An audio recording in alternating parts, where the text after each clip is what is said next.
c'è? Niente. Ti conosco bene, qualcosa ti sta facendo soffrire. Ma no! Parla! Tuo zio è Lo sai che a me puoi dire tutto. libero professionista, partita IVA. E quindi? È ora della dichiarazione dei redditi. E cosa significa?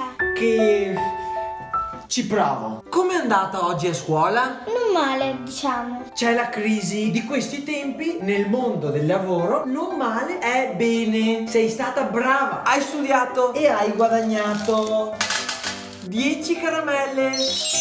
Wow! Le divido con le mie amiche. La gioia si condivide. Si condivide sì, ma non con le amiche. E con chi? Con lo Stato. Perché? Perché lo Stato te le ritornerà indietro in servizi. Chi paga la scuola? E la maestra? Le fotocopie? La carta igienica? Quella la portiamo noi bambini da casa. Perché lo Stato è in difficoltà.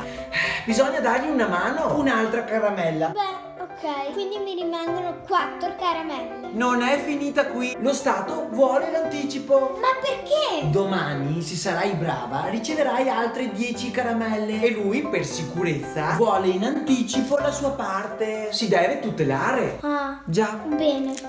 Cosa fai? Mangio l'ultima caramella che mi è rimasta. Ma io? Ma tu cosa? Io che ho amministrato tutto, che ho fatto i calcoli per te, che sarebbe stato troppo difficile. Ti ho fatto da commercialista. Se sei onesta, mi paghi. Quindi io devo rinunciare a tutto? Si chiama Dichiarazione dei redditi.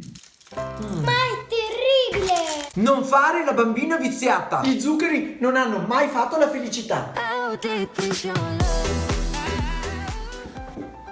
Com'è andata oggi a scuola? Malissimo. E lo Stato adesso cosa fa? Beh, non è un problema mio. Io non ho nulla. Cosa c'è qui? Cosa sono? Liquirizie. E chi te le ha date? Una mia compagna sotto banco. Ma così costringi lo Stato a portarti via tutto? Ma io non ho niente. L'astuccio di Frozen. No, l'astuccio di Frozen no. Confiscato.